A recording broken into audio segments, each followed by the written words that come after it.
You're listening to Rein It In with Ash and Josh. We'll delve straight in, shall we? We'll just commit and go for it now.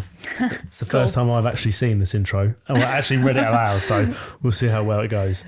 Welcome back to the Rein It In podcast. Today we have EquiNutritive. How was I saying that? EquiNutritive. It's a mouthful, isn't it? It is a little bit, EquiNutritive's founder, Alexandra Frazer, joining us. With 15 plus years of equine science and nutrition experience, Alexandra has developed an exceptional product range. EquiNutritives, we understand the gist of where it's going, focuses on simplifying horse feeding by providing high quality products and excellent customer service. Let's dive into Alex's journey and learn a lot about the company and what they are bringing that is very unique to the industry. Alex, is it Alex or Alexandra? Oh, whatever you like. Alex is fine. Alexandra's a mouthful too. So, Alex, thank you so much for coming down. Like we're saying, you take the record for coming the furthest distance. It is impressive. So well, thanks so much for having me. It's really cool to be here. Where we'd love to start, Alexandra, is how did your passion for equine gut health start? I guess. Well, I was sort of dumped into horses, if you will, from a very young age, and it was pony love, the way that it so often is at the beginning. I come from, on both sides of my family, pretty horsey people, so I was involved with horses from a young age, and I guess I went through school. I was a city girl. I grew up in Sydney, Australia, so I was very, very much a city girl, but I took myself off to the country every weekend to spend time with my ponies and ride and all that. And then, I finished school and went off to university, and I was studying arts basically. Wasn't really that sure what I wanted to do. And then I realized I really wanted to spend my career around horses. So I went off and did an equine science degree. And it was really there, I guess, that my passion for nutrition emerged. So nutrition was my major, essentially. And I was really into it. I knew pretty quickly that I wanted to probably, take my career in the direction of nutrition, though I thought it would be in research, not doing what I'm doing now. And it was through that I guess I really started to learn, how central the gut is to everything. And since then as well, I think there's been an evolution of knowing and understanding more about the gut in general. And now we know a lot in human health as well about the gut and the gut microbiome, and this stuff translates essentially over to horses. And it's, a lot of research and a lot of knowledge has come out in the last 15 years, 10, it's more all the time. And I guess it's just the more important I have realized that it is, the more passionate I've gotten about it. And in the years I've been doing this and running this business and listening to clients and helping them with their horses, I've learned that the gut's pretty much at the core of almost everything that goes wrong with horses. It's almost like basic function for everything. Yeah.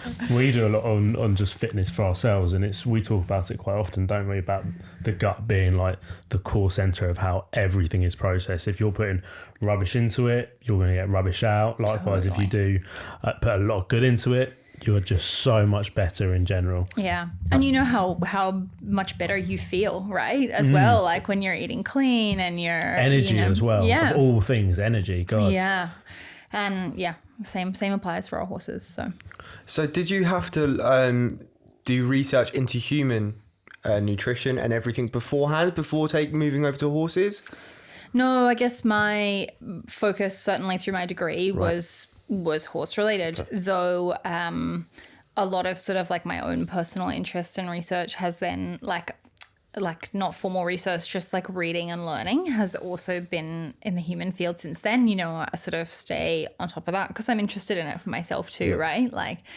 And it's just really interesting to see the progression of that research and that understanding, and then realizing this applies across the board, so yeah.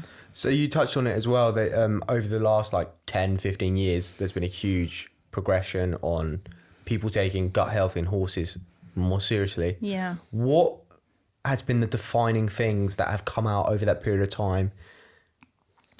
I think, well, it's evolving all the time, right? But one of the core things that's emerging and people are realizing now is so important is the microbiome and that population of microbes that are essentially in the gut that kind of run everything, right? Like you're more microbes in your gut than you are anything else, essentially.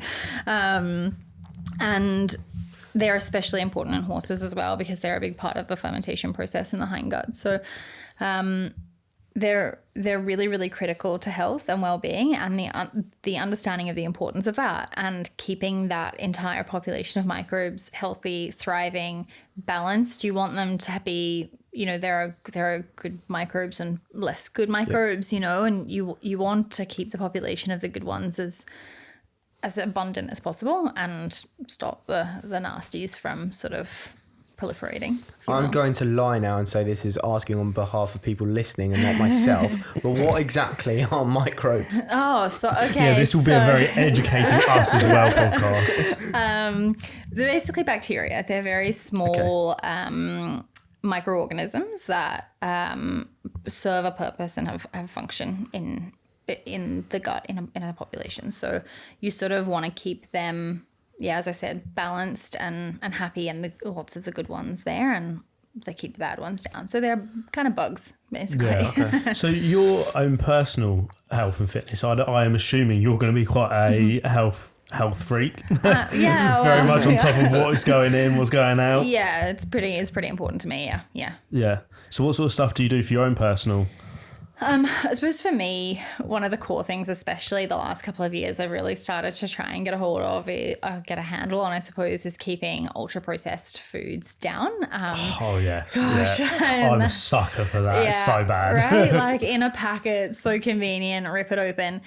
And this also applies in the equine industry. Like there is so much crap out there that is just processed to within an inch of its life, and it's not good for you, right? Like there are a lot of things that have to be done to make a processed food work and like make it yummy and make it last a long time and all that stuff is being added in, and then your body has to process that and break it down, and it all of those things generally make the bad microbes thrive. So I think ultra processed foods is a big one for me at the moment, and just kind of trying to eat as clean as possible. I suppose a wide variety of plants is where it's at too for me. So it's like people don't understand, like can't get their head around is like you'll have a tomato that is grown somewhere organically and then can travel like 7 hours across field and then be put in a supermarket last week's, then get a shelf by date, and then you're thinking, I'm eating healthy. Like realistically, you're not. I think there was something about like a radius. I remember reading if it's within a certain radius of you. I think it was to do with honey actually. That's me. Yeah. Like it has to be if you've got allergies, like a 2 kilometer radius of where you live for it to be beneficial for you. It has all the right sort of like, I don't know, whatever is where you're surrounding, what your allergies are, to benefit you or have that in it, which makes you then unallergic to it, I guess. So in terms of like horse feed and stuff like that, and we talk about process, is there a lot of processed stuff then that goes into people use as a way of feeding their horses and supplementing that? To add to that quickly as well, what is processed stuff in the horse world? So there a lot is processed. I mean, there is basically complete feed is processed. It's pretty highly processed. Kind of, it looks like kibble basically. So like it's gone through a lot of processing to get like that. Your baseline happy place is obviously grass, hay, is processed to some extent, I suppose, even, but it's not ultra processed. You want to try and then that goes the whole way up, and there's a huge range of things that are much less processed and look a lot more like something that you can identify and you can look at it yourself and say, yes, okay, that came out of a field, versus I don't know what that is or where it came Somewhere's from. back end, like a dead end forest area. Yeah. Or like a lab, there's especially, this applies, I suppose, more with supplements, but there are a lot of supplements out there, you open up the tub and like it's a white powder, like it could be anything, and put your finger in that and taste it. It tastes like sugar almost always, so that's a highly processed product, and that's across there's a huge range and scale. Some things are much less processed, and then it goes up as far as the white powder in a tub situation, which is probably the worst that you can get. Yeah, not great. Yeah. So how detrimental is that to a horse? Because it's quite easy, I guess, to look at a person eating a processed diet. You probably can tell if someone's healthy or unhealthy just by looking at them. Mm-hmm. How with a horse? Because like competition horse, it would be very difficult, I guess, to look at a horse and go, yeah, that's an unhealthy horse. Yeah, really difficult. And I think, there are a lot of things that go wrong with horses that people, owners think, I suppose where the context we see it in the most of with, in the business is people come to us wanting a calmer, and 7 out of 10 horses being fed a calmer don't need one. Yeah, agreed. There's a problem with something else. In my head, I heard calm and I thought calmer. And I was thinking, they definitely don't need a calmer. Who's feeding their horses in India? That's no, definitely no horses need a calmer. This is the level of education we need going up from. It's probably my wonky accent. So there are a lot of horses being fed calmers that they don't need them, and the problem, and like that's a weird thing for me, I suppose, as somebody who develops a calmer and sells one, to say like really realistically, so many horses being given a calmer do not need them, and a slight adjustment to the diet will make all the difference, and then there's no need for a calmer at all, or in some cases something else is going on, like there's an issue with the teeth or the back, or some oftentimes behaviors that people think are stress related are actually habitual, like no calmer is ever gonna work to fix that problem, but in many ways the problem presents, if something's wrong, it's quite often started as a gut problem, but it's presenting as something else, and it's being misidentified. So, and you hear it a lot, people come to us all the time and say, I've tried everything on the market. I've tried 100 calmers. None of them work. It's because you don't need a calmer. Do you think it's a little bit of a trend that goes on, that people think, oh, my horse is a little bit stressed, I'm going to get him a calmer? Totally. Yeah. And also I think, we often get, not so much with sort of like a professional rider, but there are a lot of horse owners out there who are a little bit nervous themselves, right? And there is, almost a semi-placebo effect or a placebo transfer effect there. They believe they're giving an effective calmer and it calms them down, and then the horse is calmer. Actually, it calms the owner down so you can stop stressing about the horse. Yeah, it's mad, isn't it, how powerful the brain is? Wow. Yeah, really is. So what would you say is one of the number one things that you see that people are doing wrong with their horses? Yeah, I mean, it's feed.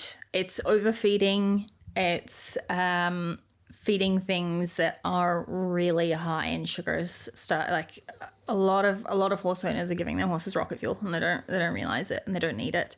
And I think that comes from, a huge variety of places, but one of them as well is like people love their horses, right? And feeding is a nurturing thing. There's a real thing, and especially as well if you feel like you're giving your horse things that are really good for them and they're high in vitamins and minerals, and it's sort of presented as something that's really high quality or like nutritionally beneficial, like more and if people keep feeding more and giving more, and oftentimes they're being overfed, and they're being overfed sugar. Do you think people, I know this might, I don't want this to come across wrong, because I know people do take it seriously when it comes to feeding their horse, because they want the best for the horse, but do you actually think they know what they're doing? Like, is there enough information out there, or information that's accessible for an owner to actually know how to feed their horse correctly? It's a great question. I mean, I think there is a lot of information out there. Yeah. Sometimes it's wrong. Sometimes it's wrong. Yeah. Sometimes I worry that there's too much information out there almost because it overcomplicates it and it gets... Probably contradicts itself as well. Yeah. No different to like the fitness world is you look at one fitness instructor that says you should do hypertrophy and one just says you should do strength. But then it's completely different. Yeah, or diets, right? Like do that's the high worst protein thing, and, low carb just or eat whatever. meat, just eat veg, And so, there are a lot of schools of thought, I suppose. And then, of course, it's a really, really, healthy, I suppose you could say, competitive industry where there are, a lot of feed companies and a lot of supplement companies.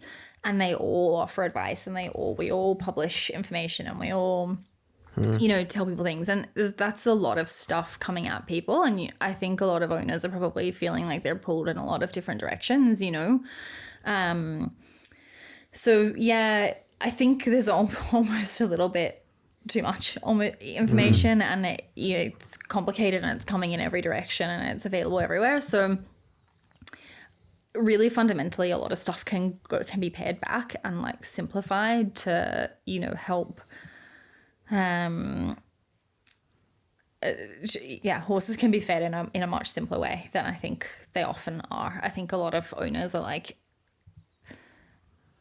bigging it up in their mind as a thing that I have to feed this and do this and follow this rule, and and it ends up getting really complicated. Yeah, I think it's no different to if you have a kid. Sometimes you can overfeed something through love. Yeah, but you're doing the wrong thing. Is the structured, and I imagine where someone may be feeding or giving their horse supplements that potentially you'd give a horse that is a competitive horse, that not someone that you're happily taking it around the roads, over the fields, etc. And it's just completely the wrong. And likewise, someone that's going, I want this to be jumping 150s, and you're giving it a diet and supplementation that is for a horse that just wants to go around the fields, and that's why you're having to try and kick it up from behind to try and get it to go, because it's I don't want to be in here. I'm tired.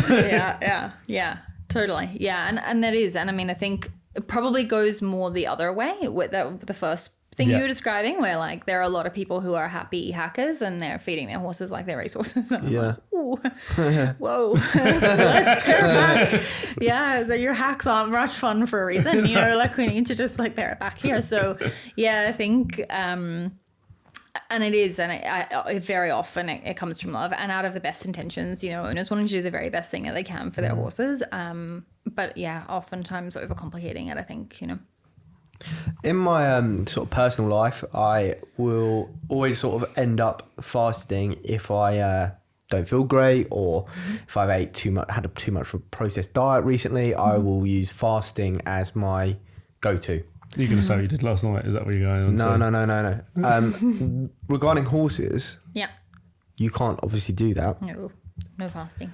How would you reset? For me, that is, I would say, resetting the body fasting. How would you do that with horses? I guess detox to a certain extent, isn't it? Yeah, I suppose. I mean, definitely no fasting for horses. Obviously, they're evolved to eat, 20 hours out of every 24 or something. So we want to keep them chewing and functioning. But I mean, I suppose the best possible thing they can get is probably some turnout, to eat fiber, just eat grass, and do it in the most natural way possible, which is that they're walking, their head is down, all of their behaviors facilitate happy digestion, and everything functions perfectly when they're doing that, walking, chewing, and, all day long eating, basically. That's not always possible. There are a lot of people who just don't have the capacity to do something like that. They don't have the space or, whatever. But getting back to just basics, roughage, and if possible, letting the horse consume from the ground, so that, their airways can drain out and stay clear, and keeps all their top line engaged and everything's functioning properly. The entire digestive system is functioning at its best when the horse is eating from the ground level. So yeah, I mean, allowing them to do that and just have a good old munch on hay and nice, nice good quality hay, is probably the best way, to sort of get things back to baseline, What would you say is the difference between a horse that is predominantly in and a horse that's predominantly out? Horses in, well, being out is obviously the natural way for them, and they do have the opportunity to move around and keep their muscles going, keep everything functioning. They're less likely to have things like filled legs and just to keep the condition on them, without sort of just keep everything moving and functioning. And they do tend to eat from the ground. A lot of horses that are in are obviously eating out of hay bars or, at an elevated height. Does that make digestion harder? Yeah, digestion is best if they can, and breathing as well, like is made better. Obviously, like quite a lot of what they're going to eat is dusty often or like has some dust element to it, and it's much easier for them to like maintain healthy airways and things if their airways are pointing down when they're eating, rather than all the stuff getting up in and stuff not draining out. So in all ways it's better for them to eat from ground level. But yeah, if they're in, it's often they don't. So yeah, it can definitely, if they're in, have a lot of impact on them and the way that their body works. What impacts do you sort of normally see? Yeah, I mean, it's muscle development and usage because they are eating from higher up, so the neck tends to be tighter and the nuchal ligaments tighter. They don't move around as much. They're more likely to get stiff joints or have the likes of filled legs, things like that. And digestion's just not as good, I suppose, because if you're walking and eating, that's a completely different thing to standing still and, and eating and then standing still afterwards, for hours on end. So, yourself, if you have a meal and you take a walk around the block right after, you feel completely different to, eating and sitting in front of the TV. Yes, entirely so. What are some of the challenges as a equine scientist and nutritionist that you've faced over the years that you've been doing it? I suppose for me, it's seeing. It's a great question. There are a bunch of things floating around in my head. Well, you have done it. We've finally stumped someone. We've asked a good enough question. It's taken 26 episodes. I've got a lot of things peeing around in my head. Oh, that makes two of us. It's really fatty. I think the equine nutrition space, like a lot of stuff crops up that comes along and people are like, this thing is the best thing and this is what you must have, and everything else just kind of gets dropped by the wayside sometimes when that's happening. And like turmeric was a big one, lysine people were obsessed with for a while. So these things kind of crop up and take hold like a little bit of a wildfire, and everybody's all over them and it's all anybody talks about for a while. And then it just goes away and the next thing crops up. And I think sometimes trying to cut through that and talk to people beyond the fad can be a little bit tricky, because they don't want to hear it, when the thing is, when the shiny thing, all in. And it's, so yeah, sometimes it's hard to cut through all of that. And then I suppose for me, a lot of my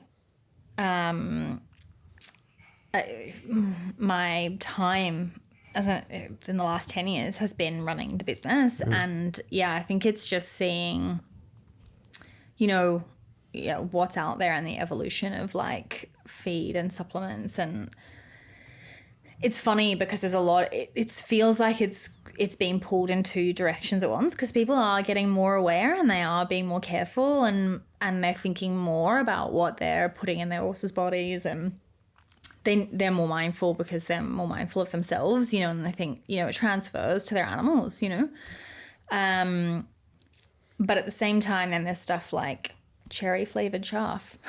And you're like, why? Why? What is going on? Because it had a really bright packaging. Yeah. And you're like, why are we doing this? Why? I don't, that's like the wrong direction to be going in, So it's kind of two things happening and two extremes kind of almost pulling against each other sometimes. I think You've kind of got the marketing side of it, or looks all glamorous and sells from a business perspective, and then you've got the black and white, what actually does the job. Yeah. So in terms of like the business, in terms of EquiNutritive, yes, nailed there you it. go. Becky will get that. I'll cock it up another time. So how's that journey been for you? From you started the company. How's it been? Yeah, it's been a real journey. Definitely been a roller coaster. I'm a horsey person and a scientist. I ain't no business person, or I wasn't when I started. Did you start in Sydney? No, I started it here. So I moved over to Northern Ireland. My dad is from Northern Ireland, actually, so I have a lot of family there. And I had actually gotten into a master's over at Queen's University, and came over here. I thought it would be nice to spend a bit of time with like my granny in particular. I was going to say, son's over in Australia. Yeah. Are you sure? My plan was only to be there for about 18 months, but while I was sort of in the lead up to starting my course, I started the business. Yeah. I'd had like ideas. I knew some things that I had wanted for my own horses, I suppose, back in Australia, in terms of supplements that hadn't been available. And there is a fair bit of, white powder on the market there as well. And so I just kind of started like dabbling essentially, and I kind of almost half accidentally started a business and then never bothered with my master's that I had originally enrolled with, and just like ran with it.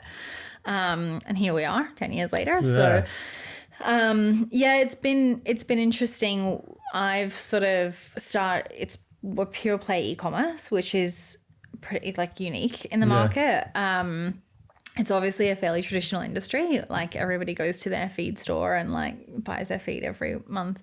So in that sense, we're a bit different. And I've always been pretty adamant about wanting to stay e-com because I love being connected to the customer and knowing who they are and being able to talk directly to them rather than like sending them to a shop, a stockist or whatever.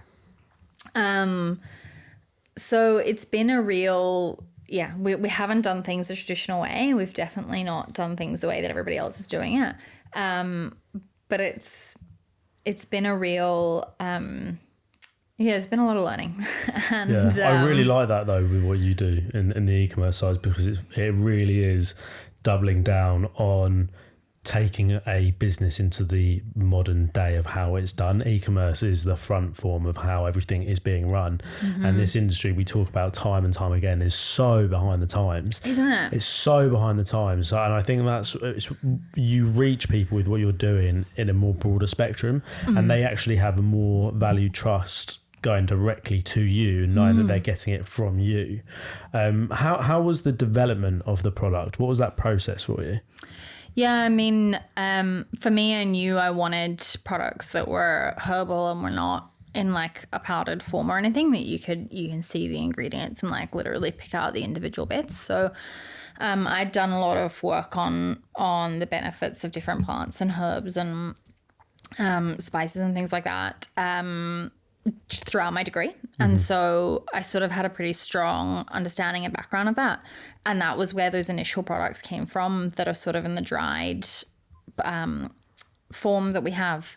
But then I really also wanted to develop a liquid product. That was a lot more complicated.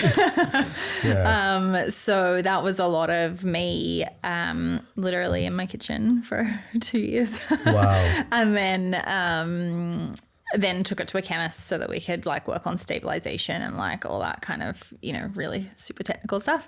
And they sort of finalized it for us and got it able to do that. So it was definitely, there were different forms and processes for the different products, but it was varied, and the liquid was complicated. So you say about like the super technical stuff. I'm really intrigued by that, because So what in terms of the process, the regulations, it's not like we've got half step.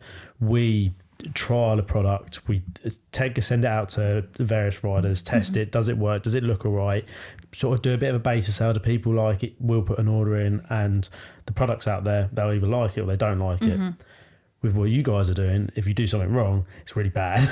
Yeah. You're giving it to some of these animals are worth millions, and they're putting the trust in the company with their assets essentially. Yeah. So that process, what does it have to go through to make sure that it is like tip top? This is good to go. Yeah, I mean, generally speaking, in the supplement industry, there's basically no regulation at all. So there are obviously regulations around what you have to put on labeling, and that's like EU wide. And so that people can tell, like, you have to obviously list all your ingredients, and you have to say, you know, what your fiber and your fat content is and things. But beyond that, there's really essentially nothing. There are some things that you can't include, like you can't put like medications and that kind of thing in, obviously. But it's pretty unregulated. I'm in two minds about whether or not that's a good thing or a bad thing, but what's the pros and cons then? I suppose the pros are that it means that it's not too complicated and that there can be a good range of products on the market, and I think healthy competition is a good thing, and choice for consumers is a good thing too. The downside is that anyone can enter the market with anything. You don't know where they're sourcing their ingredients from. I think that's a really key thing for us, is making sure that the ingredients are sourced, that they're tested, you know, that everything coming in and all the ways that the product is handled is being done in the best way possible, and it is meeting like all of our raw materials are human grade. You know, they're safe for human consumption, so I'm confident in that. But you know, you could get something in that wasn't, or you could get something in from, you could import it from anywhere, you know. So yeah, and there is a wide range of stuff on the market, and it comes from everywhere and anywhere, and I guess it's hard to know because of that as well, the quality throughout. I check one of those cameras quickly as well. Okay. I think just one of the so the quality can be completely different per I guess tub or whatever they come in. Yeah, I suppose it can be, and there is variation as well. I mean, as if that this is the upside, I suppose, to using something like a powder. You know, you're gonna get, if it's produced in a lab, you're gonna get something that's essentially the same thing every time, right? If you're using natural ingredients that are not being, you know, that are being dried and cut and blended in the way that they are in our product, there is variation between harvests and crops, and there will be slight differences. But yeah, the main thing is, I suppose, knowing where all those ingredients come from, that they're being sourced from the best possible, you know, suppliers. Yeah, of course. You know, of course. So whereabouts do you source your ingredients from? Our ingredients all come from England, so right. They're all they all come from here. We don't import anything from like further afield, like China or anywhere like that. So yeah. So what is the procedure of? Okay, I want to make this supplement. How do you then go about going, I'm going to create this? So starts with an idea, I suppose. And then a lot of, I guess, investigating and planning, like what form it would be in, how, you know, is it palatable? You know, if what is in my head and I know what I know will be effective is going to be something that, like, is a horse actually going to eat this? That's a big consideration. And then sort of start developing. Usually there are a few iterations for like any big number of reasons, from like, you know, accessibility potentially of ingredients that, you know, you would like to include, or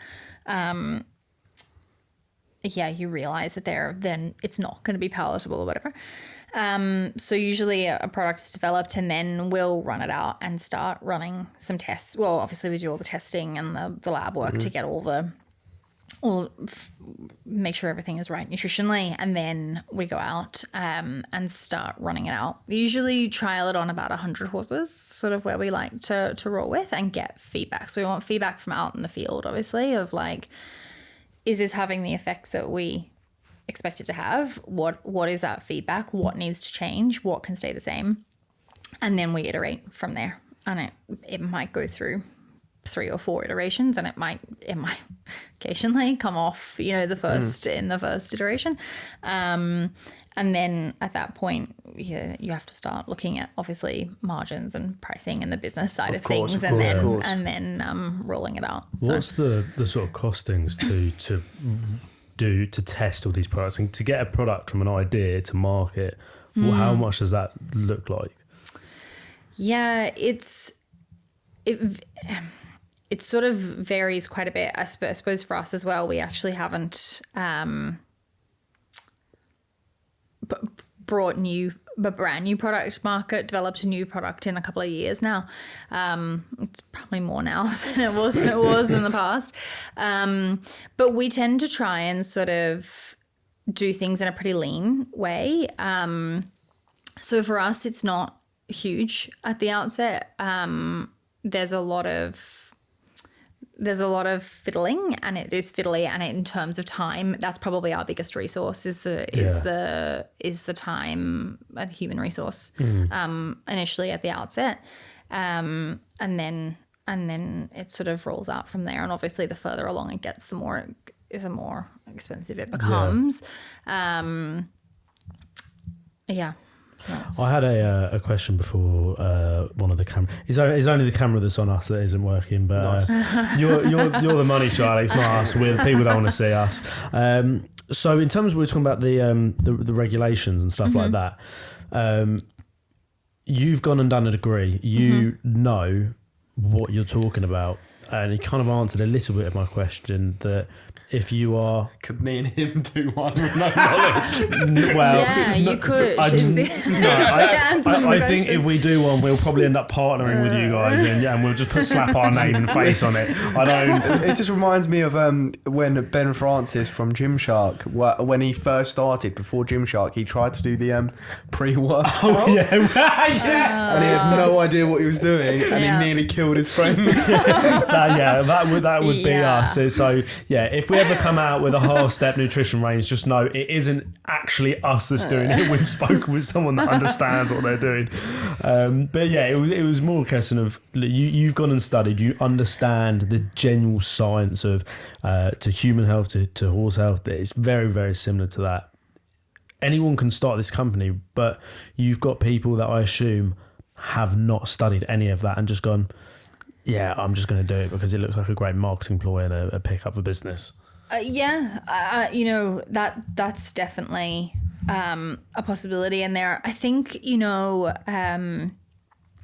there are, I sort of am more aware of this in the feed industry rather than supplements so much, but a lot of equine feeds, for instance, come out of just like general mills that are producing feed for like cattle and stuff like that. And this is like they basically use the byproducts then to formulate an equine feed out of it, but it's kind of like the leftovers essentially, and then whack a great big margin on it and laugh your way to the bank sort of thing, but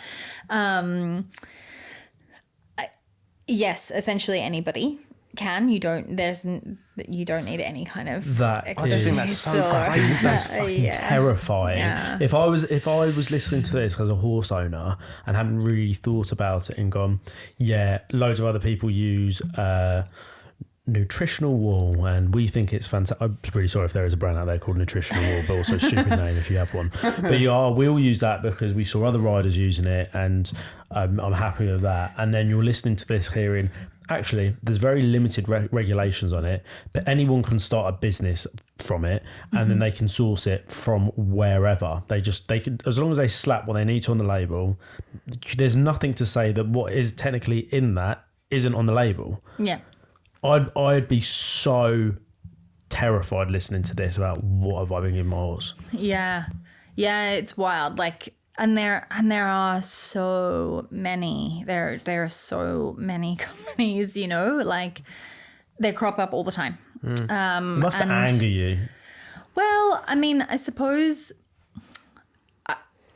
I think it used to more than it does now, just because like I'd be angry all the time. I suppose you know they do keep cropping up, and you know I suppose there are a lot of companies that they're really good at the marketing and they're really slick and they're maybe great on TikTok or whatever, and the stuff goes viral and it blows up, and you're like, oh, what is this? Don't touch that. But you know, everybody's got to walk their own path and see it for themselves and use it. And people, you know, I think, to be honest with you, there's a greater risk that something will just end up being a waste of money and not be effective than that it will actually be like really like dangerous. Yeah, you know, true, that's probably less likely of a risk, but there's a lot of stuff out there where people are wasting their I was going to say, my concern would be as a rider though, with if you're an international rider and your horse is getting drug tested, you do not know where this is being made. Yeah. They could pick up whatever. Yeah, and I suppose that's what beta ops is for. But there's still a risk. Yeah. There's always going to be a risk, you know. So if coming away from this, people listen go, right, I really want to reevaluate what I'm giving my horses. Mm-hmm. How would they go about being able to define what is black and white? If the area is so grey, how do they go, yep, I believe in that product because I know what it is, to actually, is that a bit of a scam? Yeah. I mean, I guess one of the best ways is to read the ingredients and see, like, do you recognize what the ingredients are? Like, do you know what that is? And can you visualize it even in your head? You know what that ingredient is if you could actually see it outside of the packaging. The more things in it you can't pronounce or you wouldn't recognize, the more concerned you should probably be, you know. That's probably going to be the easiest way. But I think also one of the really big things is there is so much sugar, and sugar is labeled as a lot of different things. And so I suppose just, knowing what the ingredients are and what they all actually mean. And a quick Google will tell you, you know, so if there's something you're not sure about, you know, dextrose, for instance, that's sugar, you know, so there are a lot of things that are kind of sugar dressed up as something else on a label. And that's a really good and basic way to know. And there are a lot of things now as well that we sort of see happening with horses in terms of there's soy byproducts are really, really big in feed in particular now, not so much supplements, but in feed. And horses can be really quite reactive to soy. It can sort of upset their tummies and it can make them a bit doolally. And you know, there'd be 4 or 5 sometimes soy byproducts in one feed, you know. Wow. So it's sort of sometimes looking for those potential triggering things that are gonna cause issues and trying to like reduce them or eliminate them if you possibly can, you know. Wow. What would you say is one of your fondest memories over the last 10 years? Ooh. One of my fondest memories. In the early years, we don't really do them so much anymore. We did a lot of shows at the beginning, and like they're grueling, hard work. Good old Windsor and Olympia and stuff as it was back in the day. But they're really good crack, and it was good. You know, it was good fun. And you get the opportunity then to be like on the ground speaking to customers, which is you know, it gets you out of the office and into the stable, so to speak, and that's always been a highlight. I don't think people understand how hard it is to do trade shows. Oh gosh, it killed us last year. Our energy, we were like, it was like every couple of months we was somewhere, and we're still at that early stages. I mean, the brand's doing fantastic, but it is still a very small team of people that are doing half step. But it's very much you and I, like hands, foot on the ground, and we're driving all over the country. And it'll be we've had times where it's literally just me and you putting up a whole tray stand. Yeah. And on social media, like we say, amazing. They think, oh my god, they're doing really, really well. They must have like thousands of people working for them. And then you've got people like, I've seen those guys on TikTok and they're putting up that stand and literally I'm like looking shattered. I'm like, leave me alone. Just leave it out. Yeah, over there hustling hard. And that's what it's like, you know, and it's so grueling. It's those trade shows sometimes are like 10 a.m. to 10 p.m. situation, like 7 days on the trot or whatever. And it's hard yakka. But it definitely gives you a perspective that you don't really get in any other context. They and are it's like, so fun. Yeah, they are hard work, but they are. So it's such a weird thing, the trade stand, because it's such a small circuit as well. Yes. Everyone knows everyone. And when we work for a lot of the shows and do a lot of promo for them and etc. But it's always nice when we go into the shopping villages. We feel like we're almost like back home. We know everyone. We're like, how's the show been? Yeah, all good. How's everything going? It's a really strange environment. It's almost like a circus. It's it is like the traveling circus. Crazy. I mean, what made you come away from the trade shows a little bit? I guess just that we did it. I suppose we did it for brand awareness in the early days, and it was really, really good for that. But our products are really big and bulky, so it was really hectic situation for us to take product to sell at a show. People don't want to buy something that bulky necessarily at a show, and for us to stock it was really complicated too. So there was a lot of it's just a lot of work essentially, and hard to track the impact of it in a way that obviously we're an online business and everything for us is like completely trackable, and it just got to the point where we're like, well, we can do stuff we can track, or we can go to a show, you know, and in the end it just the decision was made that it was sort of, its impact was probably had been made at that point, and we could go on and have bigger impact with the funds for that, you know, online. Yeah.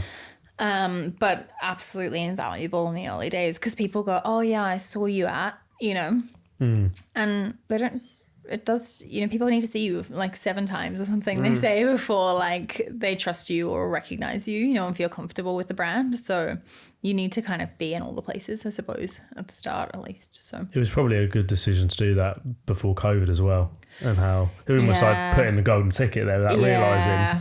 Totally. And I mean, COVID for us was like, you know, it wasn't even a blip. Do you know what I mean? We were ready, and I was really grateful for that we've been pure play e-com from the get-go. We were, you know, as a business, we were fine, you know, there was a lot for other companies, I think, to worry about, I suppose, if you weren't kind of set up. And whereas online shopping to go. like skyrocketed. Well, the thing is, your horses still need to go out, still need to be ridden, no matter COVID or any other pandemic. That doesn't change. And there's certain parts of sectors that just need to keep rolling, and it keeps businesses like yours ticking completely over as if nothing has happened. Yeah, totally. And it also did something to the market, like it put people, I think, in a headspace to start buying things like supplements in that context, like online, whereas it has always been much more traditional, you know, like go to the feed store and, you know, get what you need in that way, physically, in person. And I think people are just much more comfortable now with online shopping. You know, anyone who wasn't comfortable with it pre-COVID is on board now, basically, you know, exactly. So, you know, for us, or from a business perspective, COVID was not a bad thing, you know, but it's really funny you say like people would, they would hesitate to buy online because they felt more comfortable, and they felt more trust in the products by going and buying it in person. Yet having spoken to you, it means absolutely nothing. They could put the trust in the product and they have no idea what product they are actually picking up. Whereas now, I would, if I was listening to this, I'd feel more trust going, especially because of your background, going directly to you guys and understanding what is in it from the background. It's directly from the seller itself, rather than just going down the road and going, which is the brightest coloured packet and looks nicest. Yeah. So funny how that's a swing and roundabout thing. Yeah, totally. And there's things are marketed. You were sort of mentioning it was a marketing thing earlier as well, you know, with like flavoured chaff and stuff like that's 100% for the human, right? That's got nothing. Your horse doesn't care that it's cherry why flavored. you give me apple? Makes I don't like it. Banana flavored or whatever. Like your horse doesn't care. So there's a lot of stuff that's used to like suck people in, you know, marketing wise, and like we all have to do it. You know, we're in business. That's the aim of the game. But you have to make sales at the end of the day. But yeah, the product development to market to the humans when you're making a horse product feels a little bit sketchy to me. You know, like it's at the end of the day, the product should be all about the horse that's going to consume them. So yeah. What is your favourite success story you've had back or feedback? Ooh, gosh, we've got a lot. You know, I think for us, we get quite a bit. It's really nice to get people with who our biggest product is the calmer, is our normal nerves calmer. And we get a lot of, I was going to sell this horse because it couldn't be managed. And now things are under control and I have a great relationship with the horse and I can ride and, you know, we're going great and winning shows and all the rest of it. And like, they're always really nice stories to hear because, you know, we've probably all riders have been there where you've got a tricky horse and something's not going right and you're sort of like, I'm going to have to throw the towel in here and move this horse on. And that's not a nice place to be, right? That you're kind of, that's a low, that's a low point. So it's really nice to know that those kinds of transformations are happening. But I suppose the things that are most satisfying for me are, in particular, we have a product for veteran horses, and there are a lot of ones where people are like, I was going to put my horse down, and actually your product's helping my horse get through the winters and keep kicking on. And, you know, in those contexts, you hear about horses going on to like, you know, late 30s and 40, and they're, you know, you just know those owners have taken such good care, you know. And they've kept them going for so long. And sometimes they're out like still hacking and, you know, doing all sorts of stuff with horses that are ancient. And you're like, wow, it's very impressive. And then there's gut stuff too. Because, you know, owners, you know, if you can get them onto something that's going to help the gut, it starts to really become like a full-blown transformation. And then they see the impact that the gut has on everything else. And those are always really nice stories to get to. And obviously for me personally, because I'm kind of gut centric. Yeah, of course. I really like those ones where you found your eudaimonia all around the gut and you're now at peace. Yeah, exactly. Yeah. So when it comes to, obviously, there must be a huge link with gut health and ulcers as well. Yeah. Where has your sort of background in what you've done so far linked with gastric ulcers? Yeah, ulcers are really common, gosh, and a lot of people don't realize that their horses probably have ulcers. And again, that's a really common one we get with my horse is reactive, my horse is, you know, spooky, and oftentimes it's a sign that there's the presence of ulcers. And ulcer care has been stagnant. It's exactly the same as it was however many years ago, you know, decades. And it's something, I guess, as well, people they don't want to scope their horses, right? And that's the only really way to know. And they don't want to do it because obviously it's not very nice for the horse and it's expensive. And so there's a lot of stabbing in the dark, I think, as well. People are like, I think my horse has ulcers, so I'll maybe throw a treatment at it or I'll do this or that. But it's definitely something we see comes up a lot. And we actually, about a year ago, 14 months ago, linked up with a company that's based out of Australia, actually. And we are distributing their product for them now over here in the UK. And they had some research done at the University of Adelaide in Australia on the treatment of ulcers with this product. And surprise you when I tell you what it is.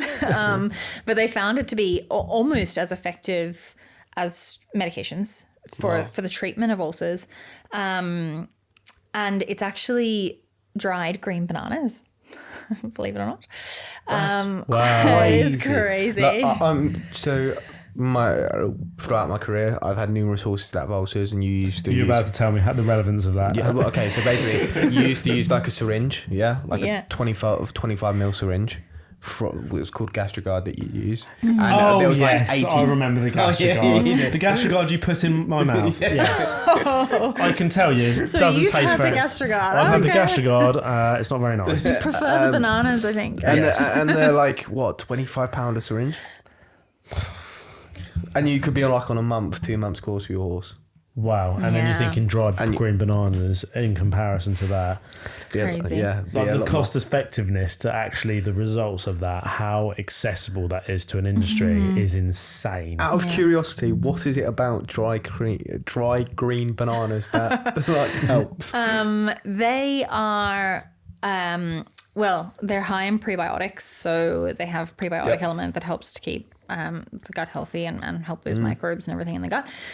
And they're high in resistant starch as well. So resistant starch versus non-resistant starch, sort of starch gets a bad name, but it's a little bit oversimplified sometimes. But they're high in resistant starch, which has been shown to improve gut function and neutralizing gut acid,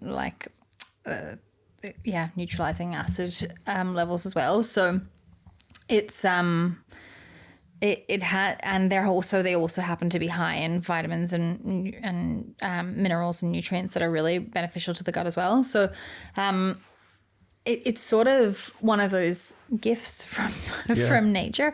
I mean, it's not the same as a yellow banana. Do not feed a ripe yellow banana to your horse. It's very, very high in sugar content, and will do nothing for the gastric ulcers. But the greens, dried, and it's kind of crumbled. It's like a muesli, like a crumbled muesli thing. Yeah.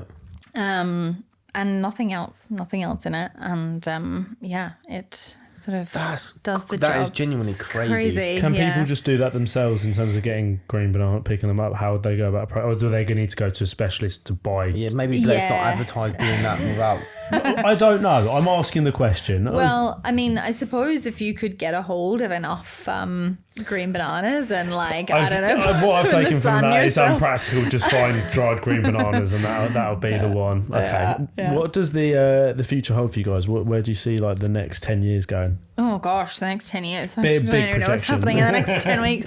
I suppose 10 years down the line, gosh, it's hard to think about. I suppose new product development is something that we're always excited by, and we're very driven by the market and what we hear people wanting.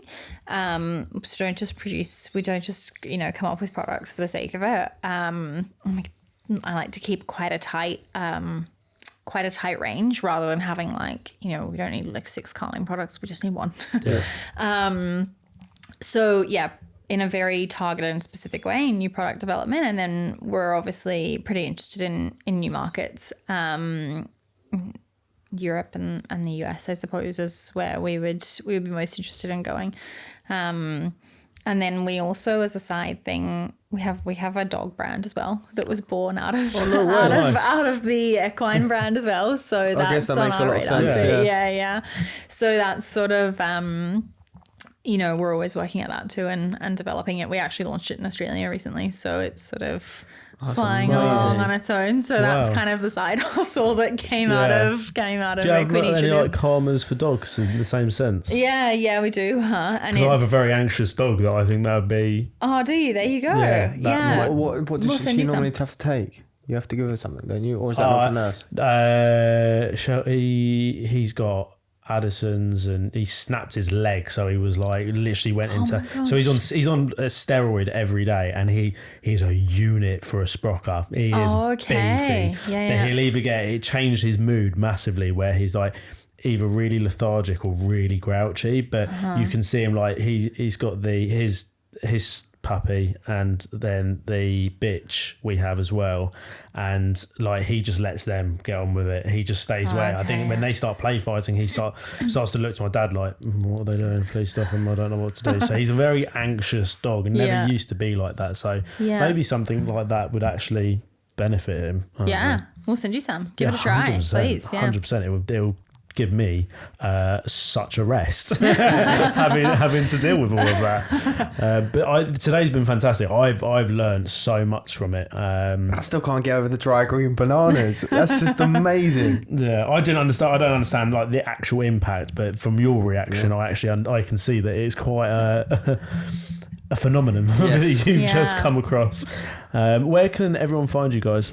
We're at EquiNutritive.com, and I'm pretty sure all of our socials are at EquiNutritive, but I'm not in charge of those. So, but no, it's at EquiNutritive, and we're on Instagram and TikTok and Facebook and everywhere where cool people hang out, I suppose. Yeah, well, I highly suggest people giving you guys a try. I mean, mainly because the owner actually knows what she's talking about. That's always a good sign. There's a lot of science that is behind it. So why you wouldn't do that? I'd be terrified if I didn't actually know what I was giving my horse and didn't do the research on it. So you've done an hour's worth of research if you've been listening to this, because now you understand where the product is sourced, where it's come from, and I think it's a product that everyone has to try.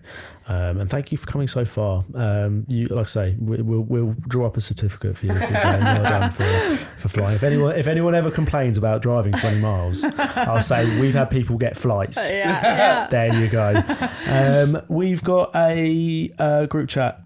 Yes, it's kind of like a group chat. It's not really a group chat. It's a broadcast channel on Instagram. It is the Rein It In podcast. I think we'll be able to put a link in the description. I don't know. Yeah, we'll put a link in the description. But if not, message us on Instagram. We can send you the link if not, because I can't remember if you can. But yeah, join it, and we will have some interesting things being going in there. We'll give a few. There's already hundreds of people in there. Hundreds of people really, really quickly. I was like, wow. But if you're in that chat, you won't be able to speak to us because, well, that would just be an absolute nightmare of a chat just going off all the time. But you'll see stuff that will come directly from Josh and I. There'll be probably more me, probably more Josh, as I'm really bad with time management, hence why we started behind time today. But there's different discounts for various things that we'll be running. There's going to be exclusive benefits to the podcast that you will get to see, and also you'll get to interact with us about the podcast a little bit better. If you have something that you want to say, shout out to it, you can put it in that chat under a section, and you never know, the likes of our guests maybe reading out your name, so that how exciting. But thank you very much for listening. If you're not subscribed, make sure you are, and we will catch you on the next one. Alex, thank you so much for coming on. Thanks so much for having me. It's been great fun. It's been amazing.